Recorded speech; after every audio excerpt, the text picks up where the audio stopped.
আজকে মাহফিলের পর মাহফিল, এই জগৎপুর গ্রাম পার্শ্ববর্তী গ্রাম, আজকে ওই এলাকার 2টা মাহফিল খোয়া যায় না, হয়তো আমার জানার বার আরো কয়েকটা মাহফিল থাকতে পারে। এইসব মাহফিলর আলহামদুলিল্লাহ, আল্লাহ শুকরিয়া, কোরআনের বাগান হল কাইম, কিন্তু আমাদের মাঝে পরিবর্তন নাই। এখানে এই পরিবর্তন নাই 2টা কারণ। একটা হইলো যে আমরা যারা বয়ান দেই আমরা নিজের মাঝে আমল নাই, আল্লাহ মাফ করুক, আমি আমার কথা হইয়ার। এবং পাশাপাশি আপনারা যারা শুনেন, আপনারা শুনিয়া এটা আমল করেন না। আজকের এই মাহফিল আপনারা যারা উপস্থিত হয়েছেন এই পর্যন্ত, যদি আপনারা টার্গেট করেন বা নিয়ত করেন যে এই মাহফিল আইসি অন্তত পক্ষে 2টা বিষয়ের, 3টা বিষয়ের, 4টা বিষয়ের আমি নোট করবো, এবং এই 4টা বিষয়ের আমি আমার জীবনে নতুন করে আমল করার চেষ্টা করবো। আমি আজকে এখানে ওয়াদা করলাম, এখানে শপথ করলাম যে এই 4টা বিষয় আমার জীবনে আমি বাস্তবায়ন করবো। ইলা 2-1টা বিষয় মাহফিল থেকে আপনারা লইয়া যাইতে পারতা না নিসাব বল, ইনশাআল্লাহ যদি আমরা যাইতাম পারি। এই যে জায়গাত আমরা যারা উপস্থিত হয়েছি, যে সমস্ত মানুষ সকলে যদি নতুন করি আমার জীবনের লাগি যে আমি এই আমলটা করি না, একটা করি আমল আমরা পছন্দ করি, যে ও আমলটা আমি করবো, যেমন আমার জীবনে যেটা নাই আমি নতুন করি একটা উদ্যোগ দিয়ে যদি শপথ করি যদি ও আমলটা আমি করবো। আমার ডানে যেই নাচুন বামে যেই নাচুন তারা যদি শপথ নেই, আপনারা যদি শপথ করেন, ওয়াদা করেন যে আজকের এই ওয়াজও আইয়া আমরা আল্লাহ তাআলার দরবার শপথ করলাম যে এই আমলটা আমার জীবনও নাই, আজকের এই ওয়াজের বদৌলতে আমি আমল করার নিয়ত করলাম। আর এই ধরনের নিয়ত যদি আমরা করতাম পারি, শপথ করতাম পারি, তাইলে আমরা এলাকার মাঝে পরিবর্তন আইব, সমাজও পরিবর্তন আইব, রাষ্ট্রত পরিবর্তন আইব, আমরা পঞ্চায়েতও পরিবর্তন আইব, আমার পরিবারও পরিবর্তন আইব, ব্যবসা সবকিছু পরিবর্তন আইব। ঠিক নেই নিসাব? হাজিরিন, গুরুত্বপূর্ণ কথার মাঝে আমরা গ্রামও চলাফেরা করি, আমরা রাস্তাঘাটে হলেই চলাফেরা করি। এই বিষয়গুলো অত্যন্ত গুরুত্বপূর্ণ কারণে হয়তো ওলামায়ে কেরাম যারা আলোচনা করবা এরা কোরআন হাদিসের গুরুত্বপূর্ণ বিষয়গুলো লইয়া আলোচনা করবা।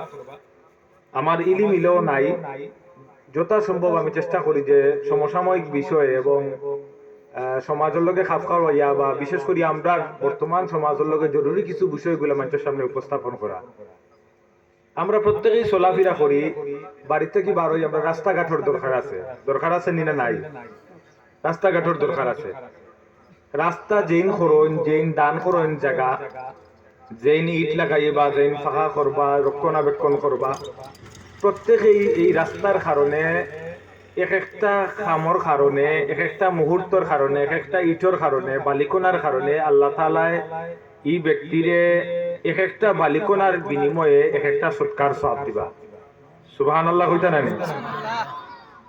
রাস্তাঘাট আমরা আছে, এই রাস্তাঘাটের রক্ষণাবেক্ষণের দরকার আছে নিনা নাই?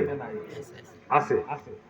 আলহামদুলিল্লাহ, রাস্তাঘাটের কোনো অভাব নাই, কিন্তু এই রাস্তাঘাট গুলা এমনও নজির আমরার এলাকা গুলোর মাঝে আছে, এই এলাকাত আছে যে রাস্তা করছেন তান ঘোষণা হইল যে আমি রাস্তা করছি, ছোট খসি বাচ্চা লাগা বাড়িরও রাস্তা মুখে গেছে যে এই রাস্তা মুখে এই বাচ্চা যাইতে পারতো না, এটা আপত্তি আছে নি না নাই? আছে। পুকুর করছেন, পুকুর উন্মুক্ত ঘাটও আছে, কিন্তু লাগাবাড়ির ছোট বাচ্চা, লাগাবাড়ির মহিলা, লাগাবাড়ির একজন অজু করতো, গোসল করতো, দেখবাসন দইতো, তার হাজত পূরণ করতো, কিন্তু নিষেধ হইল আমার পুকুরের মাঝে খেওয়াইয়া নামতে পারতো না, এটা তার লাগি নিষেধ।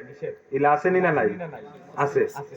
হাজিরিন, পুকুর দেওয়া, মানুষের পানি খাওয়ার ব্যবস্থা করিয়া দেওয়া, ডিপ টিউবওয়েল হোক, নর্মাল টিউবওয়েল হোক, রাস্তাঘাট, সবকিছু হইল সৎকার সওয়াব। আপনি মনে করেননি কোনো মানুষের নিষেধ দিয়া, কোনো বাচ্চারে নিষেধ দিয়া, কোনো মহিলারে, কোনো মানুষকে নিষেধ দিয়া আপনি রাস্তাঘাট, আপনি পুকুর দিয়া, আপনি ডিপ টিউবওয়েল দিয়া, নর্মাল টিউবওয়েল দিয়া মানুষের আপত্তি দিয়া সৎকার সওয়াব পাইবা? মাতন যেন আমার লোকে সৎকার সওয়াব পাইবা নি? সৎকার সওয়াব আপনি পাইতা নাই।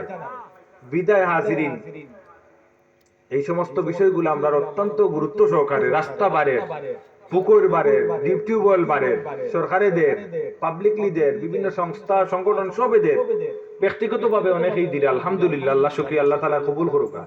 কিন্তু এই সব বিষয়গুলা যেটা আমরা ব্যবহার করার কথা আছে আমরা ব্যবহার করতাম না, এক নম্বর। দ্বিতীয়ত আমরা দিলাম, কিন্তু এটা কি আল্লাহর পক্ষ থেকে যে বদলা আল্লাহ তাআলা আমরা দেওয়ার কথা আছে, আমার দেওয়ার সিস্টেম কোরআন হাদিস অনুযায়ী না হওয়ার কারণে আল্লাহর পক্ষ থেকে যেটা পাওয়ার কথা এই সবটা কি আমি মাহরুম হইছিলাম।